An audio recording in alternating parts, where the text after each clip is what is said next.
diagram ini fungsinya yaitu untuk memudahkan kita bagaimana kita membaca masalah, kita melihat persoalannya. Jadi isunya apa? Kalau di sini isunya apa? Nah, kita bisa lihat. Nah, kalau misalnya di sini kalau untuk mencapai tujuan kita juga bisa bikin kayak gini. Misalnya goalnya apa? Sarjana ekonomi misalnya seperti itu. Nah, kita bikin aja tulang ikan kayak gini. Salah satunya misalnya yang paling belakang ini apa? Belajar. Nah, tujuannya apa? Tugas dan lain sebagainya. Nah, kalau bikin penelitian juga bisa seperti ini. Misalnya kalau misalnya bikin penelitian tentang apa? Tentang pengaruh narsisme gitu, atau pengaruh narsis terhadap peningkatan kinerja karyawan, itu bisa. Nah, nanti apa aja nih yang bisa menjadi orang membuat narsis? Nah, komponennya ada 1, 2, 3, 4, 5 dan sebagainya, seperti itu. Nah, kalau ketemu yang misalnya kayak seperti ini ada tanda panah, kita lihat tanda panahnya kemana. Kalau seperti ini, yang di sebelahnya isu ini kan ada yang diagram yang ada tanda panahnya nih. Tanda panahnya kan arahnya ke sebelah kanan tuh. Berarti dia mempengaruhi yang sebelumnya. Misalnya kecil ya tulisannya ya. Nggak kelihatan sih. Kalau di sini nggak bisa dibesarin sih. Ntar. Kalau yang ini saya ngambil dari mana ya?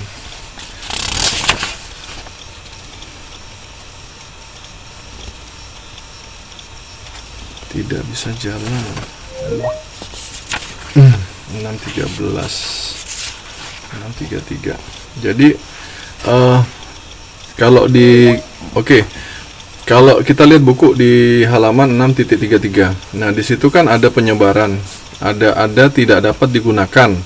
Nah, di situ tanda panahnya ada di kalau di penyebaran itu arahnya ke pengangkutan. Nah, penyebaran ini itu akan mempengaruhi pengangkutan. Seberapa besar penyebaran itu akan mempengaruhi pengangkutan. Sama juga dalam penguasaan teknik, seberapa besar penguasaan teknik itu akan mempengaruhi pengangkutan. Nah, pengangkutan di sini akan mempengaruhi dari pemotongan. Pemotongan ini akan mempengaruhi pengeboran, dan pengeboran akan mempengaruhi dari tidak dapat digunakan. Seperti itu. Nah, jadi kalau nanti ketemu teman-teman, kalau ketemu arah panahnya kemana, jadi teman-teman usahakan membacanya seperti itu. Nah, paling tidak arah panahnya itu akan menunjukkan seberapa pengaruh dia. Misalnya kalau misalnya arahnya ke sana, misalnya tadi pengangkutan arahnya ke pemotongan, seberapa besar pengangkutan itu akan mempengaruhi kegiatan pemotongan, seperti itu. Dan lain sebagainya, seperti itu ya. Nah, ini adalah bagian dari teknik perbaikan kualitas dan data verbal atau kualitatif. Nah, di sini data itu ada dua. Nanti teman-teman juga akan bertemu pada saatnya nanti ada ketemu dengan definisi tentang data kualitatif dan data kuantitatif. Tapi yang paling mudah yang bisa teman-teman ingat dari sekarang, kalau misalnya ada kakak kelas yang cerita tentang data kualitatif dan data kuantitatif, jadi teman-teman bisa ingat gini, kalau kuantitatif itu data yang bisa ditunjukkan dari angka-angka. Nah, itu kuantitatif.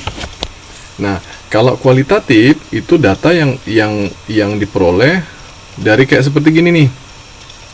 Kayak tadi jasa, puas atau tidak puas? Puas, tidak puas. Biasa-biasa saja, Pak.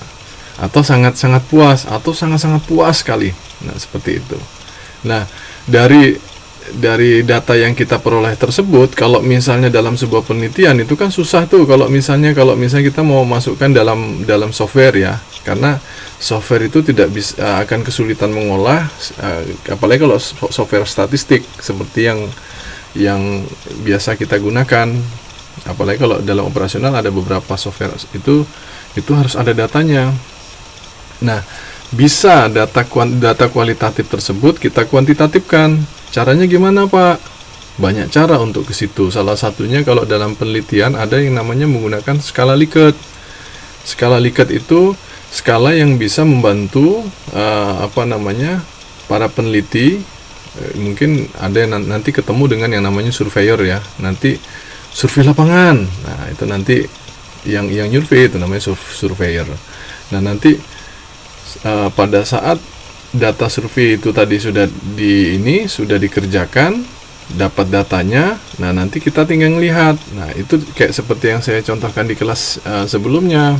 Ada yang namanya pertanyaan, nanti jawabannya itu dalam bentuk 1, 2, 3. 1 itu tidak puas, sangat tidak puas. 2 itu tidak puas. 3 itu biasa-biasa saja. 4 itu sangat puas atau puas. Nah, 5 itu sangat puas. Nah, kalau misalnya dia jawab sangat puas, berarti 5. Nah, kalau misalnya dia tidak puas, itu berarti 2, karena sangat tidak puas itu di 1, seperti itu. Nah, data itu bisa diolah. Nah, dari data yang kita dapat, kita olah, nanti ada muncul hasilnya itu. Nah, kalau hasilnya sudah ada, tinggal kita bagaimana kita menyimpulkan dari data yang sudah kita olah tadi. Seperti itu. Itu ya. Paham ya? Enggak paham. Oke. Baik. Ini dari bentuk-bentuk data verbal atau kualitatif. Bisa nanti teman-teman akan bertemu kembali berkaitan dengan data verbal atau kualitatif ini pada pertemuan berikutnya, pada pertemuan di manajemen operasional ya. Oke, silakan lanjut. Mbak Vera masuk ke Pareto.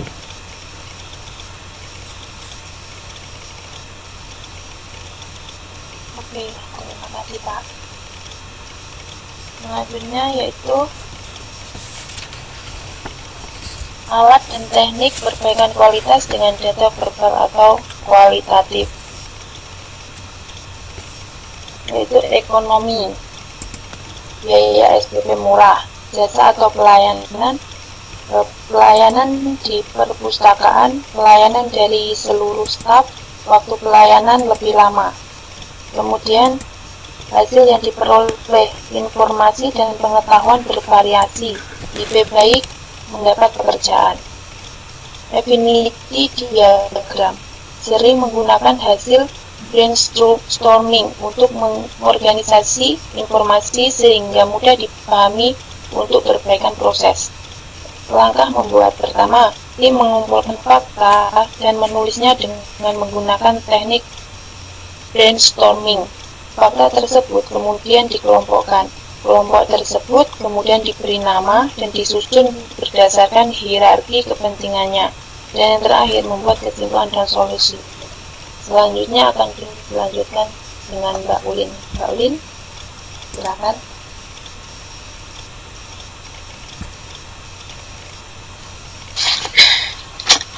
Ya, terima kasih.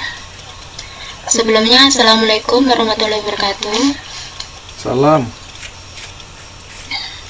Pengendalian proses produksi, pengendalian kualitas, alat dan teknik perbaikan kualitas dengan data verbal atau kualitatif.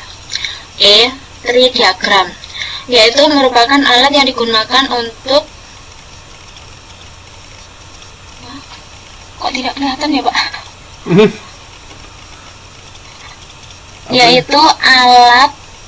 Yaitu merupakan alat yang digunakan untuk apa ya? Untuk dengan tugas. Halaman 6.36. Iya. Terima kasih Bapak. Ulang ya Pak. Ya. Pengendalian proses produksi, pengendalian kualitas, alat dan teknik perbaikan kualitas dengan data verbal atau kualitatif. Tree diagram, yaitu merupakan alat yang digunakan untuk menghubungkan tujuan yang harus ditempuh dengan tugas yang harus dilaksanakan untuk mencapai tujuan tersebut.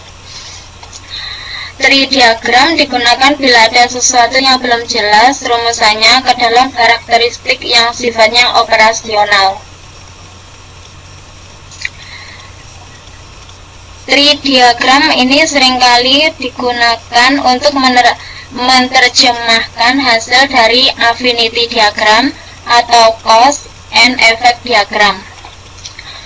Mutu yang menyeluruh pada organisasi atau perusahaan meliputi teknik